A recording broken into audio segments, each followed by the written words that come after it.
In 2022, over 40,000 migrants have crossed the Channel Sea from France to the UK. By November in 2022 alone, over 12,000 of these were ethnic Albanians, representing by far the biggest migrant nationality. Recently, the fury of the anti-immigration faction of British politics has channeled its attention on this specific group, claiming that Albania is not going to counter war and that there is no justification for welcoming such a large number of its people. However, few of the people claiming this are also aware of the situation in Albania. Although technically Albania is a peaceful nation, it is rotten by corruption, factionalism, and gang violence. Poverty is rampant, and some even think intentional. All of this is happening under the eyes of three men who hold almost supreme power within the country and who represent three opposing factions in their struggle for power. On October 27th, two of these men united their powers against the third.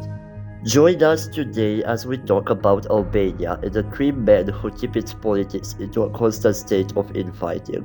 I'm your host Vlad, and these are the Bucharest Times. Albania was one of the European communist countries with a worst transition towards democracy. The far-left regime fell in 1992, leaving behind a poor and left-handed country. Albania's road towards liberalization would be crushed by the dramatic civil war of 1997, which lasted around half a year and forced the hand of the UN and the US to intervene on behalf of the government. In total, over 2,000 people have died. It is here where we meet our first player, Sali Berisha.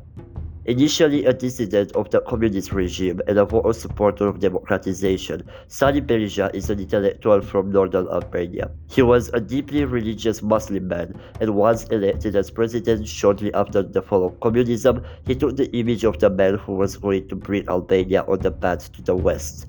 His flawed economic measures led, however, to the civil war upon which Berisha presided. Ever since the conflict, Berisha has constantly been seen as a murderer and accused for the chaos that ensued. Many Albanians believe that he has blood on his hands. The Westerners were quick to support Berisha's democratic regime. It is likely that without the American support, it would have had a way worse time to keep itself on its feet. Berisha would win a second mandate, however would eventually be toppled in 1997.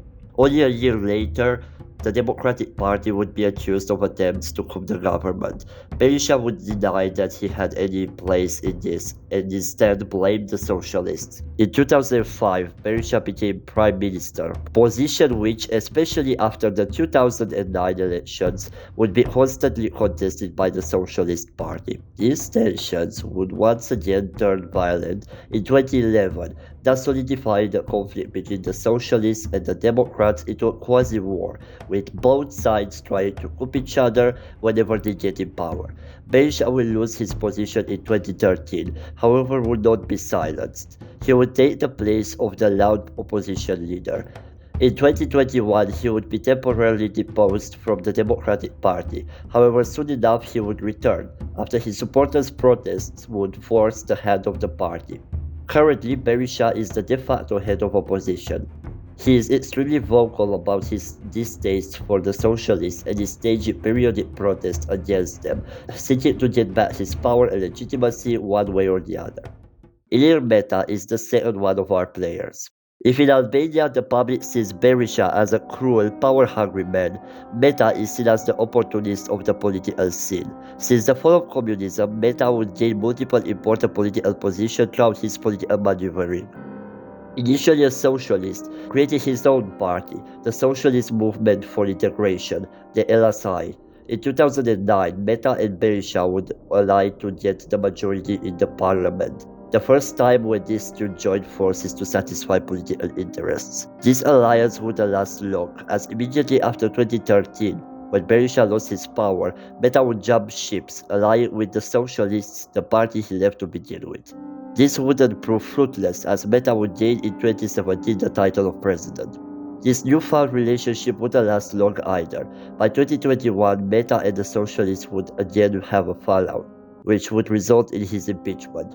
In February 2022, the Constitutional Court of Albania would overrule the measure only 5 months before his mandate finished anyway. Meta is a simple character. He sees power and he goes for the shot. He is accused of corruption, bribery, and lobbying, among others. He is not controversial in the public eye, but he is not beloved either. This willingness to jump the boat proved him useful and thus gave him the status of an important player of Albanian politics, a sort of swing player, if you will. The third of these three men is by far the most notorious and the one that currently is of the most interest. Edi Rama is the former mayor of Tirana and a superstar of the Socialist Party. Once the Socialists entered a power struggle after Berisha's 2005 victory, he would be the one around whom the left would unify.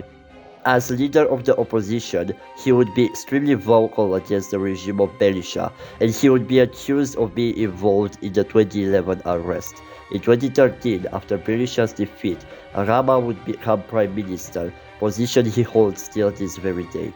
Rama is a very controversial and unpopular person in Albanian politics. His government has been characterized as corrupt, stagnant, and inept.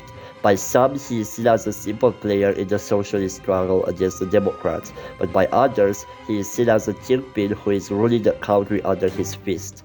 Rama is at best tolerated at home, but abroad seen as a European sweetheart. He is the main mastermind behind the Open Balkan Initiative, which seeks to bring together Serbia, Albania, and North Macedonia in a sort of mini Schengen area. Rama believes wholeheartedly in this concept and went as far as to file defamation laws against Kosovar politicians speaking against it. Indeed, the movement is seen by some within Albania as a betrayal to the Kosovars. Any reapproachment with the Serbians before the dispute could be solved, especially after the 2022 escalations, being seen as inconceivable. In his attempt to get Albania as close as possible to the EU, Rama gained the appreciation of the West, however he only raised his eyebrows at home. His accusations of electoral fraud, his questionable media laws, his government lack of transparency, and other scandals that he was involved in gave him the image of an Albanian Viktor Orban, a Recep Erdogan of Tirana, and a man who plays with Europe only because it suits him the best. Thus, the power struggle within Albanian politics is mostly limited to these three men. While Berisha is basing his power on populism and at times violence, Rama is a pragmatist and he uses economic weight to push his interests. We have to choose between a murderer, a thief, and a dictator, told me Hosha, a citizen of Albania, voicing the mind of the people. The difference between Berisha and Rama is that one would make you suffer economically while the other would just murder you. If these claims truly reflect reality, or if they are part of the general hatred against Albania's politicians, it is not the easiest question to answer. There is, however, one certainty. These men are at war. Some pragmatic would claim that in the backrooms, the three are friends, and the politics are all for the show. However, that won't change Berisha's constant attempts to delegitimize and dethrone Rama. Next year, Albanians are preparing to go for a vote. Berisha is prepared to use his opportunity to take back power. On October 27th, Berisha won Meta and his party, renamed to the Freedom Party, the PL, forming a coalition unapologetic element to dethrone Rama from his rule. Sali Berisha would call the alliance a historic moment in Albania's development. Such pompous affirmations come despite it not being the first time the two movements unite against the socialists.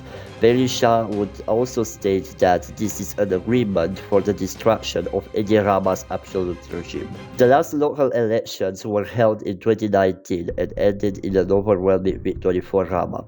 The parties of Berisha and Meta refused to even participate in these elections, accusing Rama of vote buying and appealing of criminal gangs to intimidate voters.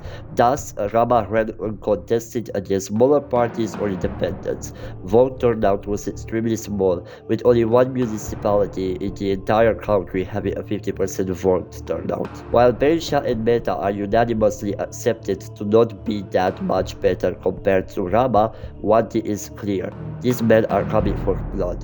History repeats itself, and this time Berisha is prepared to team up with Meta to gain power once more. The coalition already achieved one great victory: participation.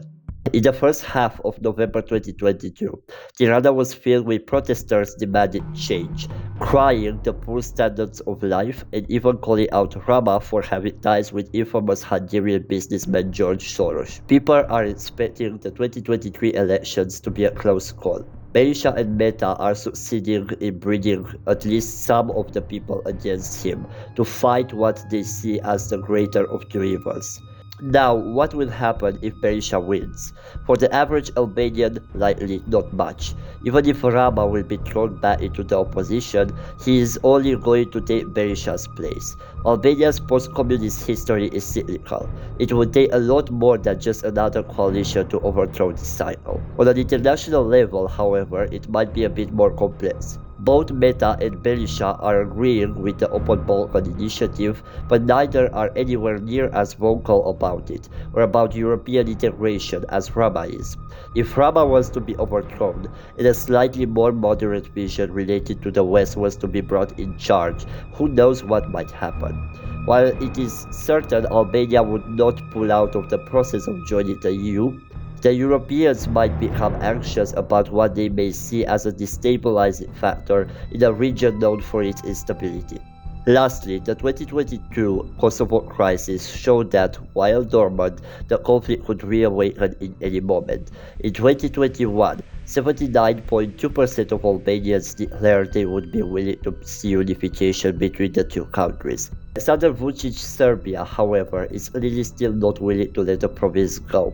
While neither Rama nor Berisha want a war, it is clear that another political crisis would only complicate the matters even more, and who knows, maybe even push Serbia to use the opportunity to retake what once used to be hers.